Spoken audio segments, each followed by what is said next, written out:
Hello and happy Wednesday. Today on the Busy Bride podcast, I'm coming to you solo to talk all about unplugged ceremonies. I would hazard a guess that you are already well aware of what they are, but I'm hoping I can still provide some tips and insight around these types of ceremonies that you haven't heard of yet. Let's get into it.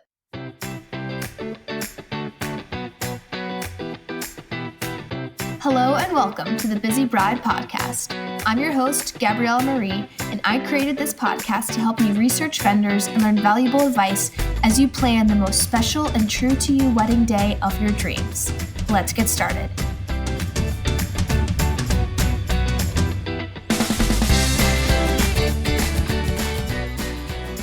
Okay, so unplugged ceremonies are great for so many reasons. It encourages your guests to be present in the moment, which does not happen near enough in today's world. It reduces the chance of a phone going off during your ceremony because it kind of acts as a reminder for people to silence their phones and like to check if it's gonna go off. And it reduces the chance of phones being in the photos of your ceremony, or worse, even the aisle leaners of people trying to get a clean shot of you on their phones, even though there's a photographer there. LOL, kind of a joke, but not really. So, with unplugged ceremonies, the main thing is for all of those things, it's all those reasons. It's for people to be present, it's for phones to not go off, it's for phones to not be in the photos that you are paying so much money for, and the video. Photos, if there's sometimes if there's a phone sticking out, it can be taken care of like with Photoshop and stuff, but sometimes it can't be depending on where the phone is placed, what's covering, and all that stuff. Video, you can't. You really can't. So if you're having video of your wedding recorded, then this is really, really big because you just can't get rid of that on video. So first things first, I'm going to go through kind of some things to make sure that you have an unplugged ceremony, because people can be stubborn or just like aloof and not really realize what is going on. So, first things first is to have a sign. Tell people it's an unplugged ceremony. That's like super basic. I'm sure everybody already knows that. You can make it a really pretty sign. You can also not like really care as much about this sign. Totally up to you. But the sign is at least one marker of letting people know, like, okay, that's right, I gotta turn my phone off. They don't want the phones out during the ceremony. It's just one little nugget of a reminder. But even if it is a gorgeous and beautiful sign, and I've seen some really, really beautiful signs. I was just editing a plug ceremony sign on a gold vintage mirror, and it was written all beautifully in script, and it was gorgeous. Just know that some people don't read the signs, or they read the sign, they're like, yeah, not for me. I don't know who thinks that, but some people just maybe don't see the signs. Like they're talking to somebody as they're walking to their seat and they bypass the sign. And that just happens because, people are catching up with people they haven't seen at weddings. So that's the first thing. The second thing, this is much more effective, I think, than a sign, but it's to have the officiant make an announcement at the beginning of the ceremony, like before anything starts, to let the guests know that it is an unplugged ceremony. So this can look like, the guests are seating, they're waiting for everything to start. Officiant walks down the aisle, they get to the mic. Nobody else is walking down the aisle, no music yet. It's still silent. He says, "Welcome everybody to the wedding of so-and-so, so-and-so. This couple requests to have an unplugged ceremony, and that means that you do not take your phones out to take pictures or videos during the ceremony, and that your phones are off or silenced during the ceremony because they are paying for photo and video," or you can insert whatever you want there, professional photo and video of their ceremony to have every important moment captured beautifully in high resolution. And your iPhones are not high resolution. They're getting much better nowadays, but still not the same. So please don't your phone, blah, blah, blah. Something like that, where it's kind of like playing fun a little bit. It's not super serious, but it's enough for the guests to be like, okay, we'll turn our phones off. So that's the first thing. And also, this time, side note, can be used for many different kinds of important announcements. So if there's a specific place the guests need to go to after the ceremony for cocktail hour, the officiant can remind them, remember after this, please go, this route to the cocktail hour. Or if they're something, if they have something under their seats to do as you recess down the aisle, like bubbles, if they're blowing bubbles when you recess down the aisle, if they're tossing rose petals or something like that, then the officiant can be like, hey, like check if your seat has this. Once the ceremony's over, the recess down the aisle, please do this. It can also be a time for them to notify extended family to stick around for family photos after the ceremony if that is happening. I digress. It's just a good spot for those little nitty gritty logistical announcements. So that I think is really important. But if you know your guest list and that you know that there may be some people that may not listen to that announcement, or you know that there are people in your guest list who just really love to have iPhone photos of everything, there's a trend going around that I absolutely love. So this is after the announcement. So the announcement happens, unplug ceremony, great, okay, cool. You walk down or somebody walks down the aisle you're both at the front of the aisle now, hand in hand. Ceremony's about to start, but the officiant hasn't like started things yet. You're there, everybody's in place. Then the officiant says, all right, everybody, take out your phones.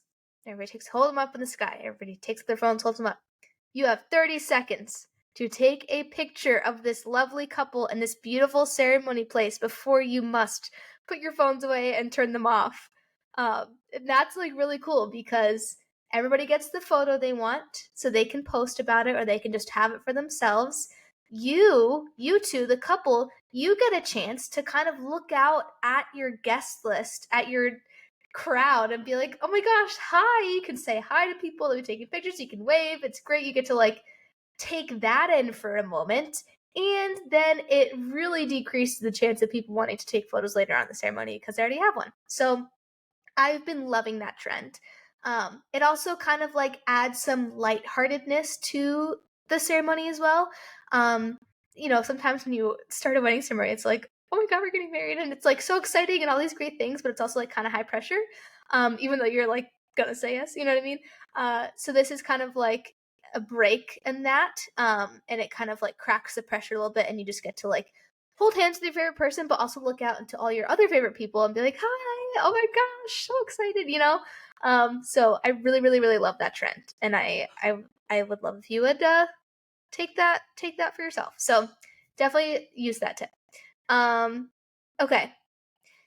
Also, for these tips, make sure that your officiant emphasizes either like turning the phone off or putting it on don't disturb, just because sometimes like people don't realize that their phones aren't on silent, and even if phones are on silent, they might have like something not on silent, like a specific person calling not on silent. So it's fine if a phone goes off. I've been in plenty of ceremonies where phones go off and it's like whatever, you know. But it's just better to try and avoid it up front. So that's a extra little tip there, is to make sure that the officiant emphasizes the silencing of the phones. And with all of this, with the officiant, I also heard a story of the officiant kind of making a joke about it being an unplugged ceremony to get the point across. Shout out to the Vendor Table podcast, because this is where I heard that story from. So it was like a listener submission.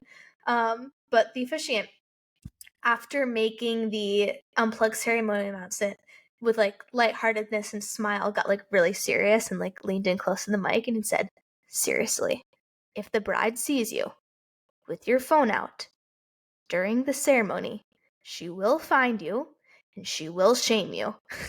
Or something along those lines. And it was like very obviously a joke, but also got the point across in a lighthearted manner.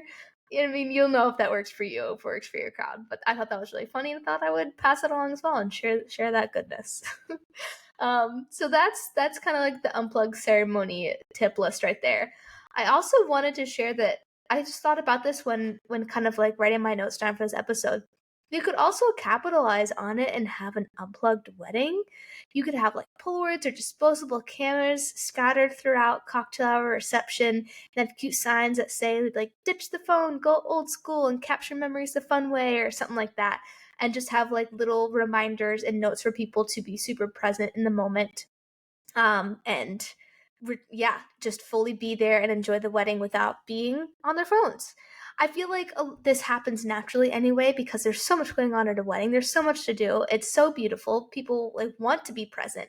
But these are just you can just kind of do some things to encourage it as well. And I know like photo booths are super fun too. I've seen those 360 camera photo booths, which are absolutely insane. It's like if you haven't seen one of those, there's like a little platform that you stand on in the middle. You could probably fit like 4 people up there, but it'd be really tight. So it's like one of those small platforms, and there's a camera that literally like zooms around you in a circle, and it's kind of like paparazzi. You just kind of make these different fun faces, and it's a 360 camera photo booth. It's so cool. So there's things like that where you can do where it's like you still get pictures, but it's not on your phone, on your phone. And I want to end by saying that as a wedding photographer, I make sure my couples can share their galleries with all of their guests and that everyone who has access to the gallery can download the photos in high resolution with no watermarks. And the galleries are still private. They're not like just like somewhere on the internet, like there's still a special private link that you need to access them, but they are 100% shareable. So letting your guests know that either with the officiant announcement or the sign or both or some other way of letting them know will also help them feel like they're not like missing a moment by staying unplugged and knowing that, oh, okay, like we get to get these pictures. Okay, cool. Like just making sure that they know like they get the photos. That will also help, I think, as well. And definitely check with your photographer to make sure first that is the case. But it should be. So yeah. And with I just want to touch base on that those galleries too. I know with the galleries that I send my couples, there are options for them to only share specific scenes. So if they just want to share like the ceremony, the reception, cocktail hour, they can do that too and not share like their private first look or getting ready with the girls. Like there's different scenes you can share. Or you can like hide photos in the gallery. So if there's like an intimate moment that you guys have like in a first look or something like that when you're sharing private vows, you can like not share those pictures when you share the full gallery. You can make them hidden in private. So there's ways around it. There's ways to share photos. And in today's day and age, thankfully, it is quite easy to do so. So there's all that. I hope you learned something. I hope this short and sweet episode sparked some ideas for your wedding, got you thinking a little bit how to best get the message across to your specific guest list because you know your people better than I do, and you know what they will best respond to. So I hope one of these tips helped. And if you like this episode, you have an idea in here that you like, send it to your partner, your fiance. See what they think. Get them thinking too. See what they think is best for your people. So thanks so much for listening. I appreciate your time. Now go hug your person you just sent this episode to, and I will see you next Wednesday.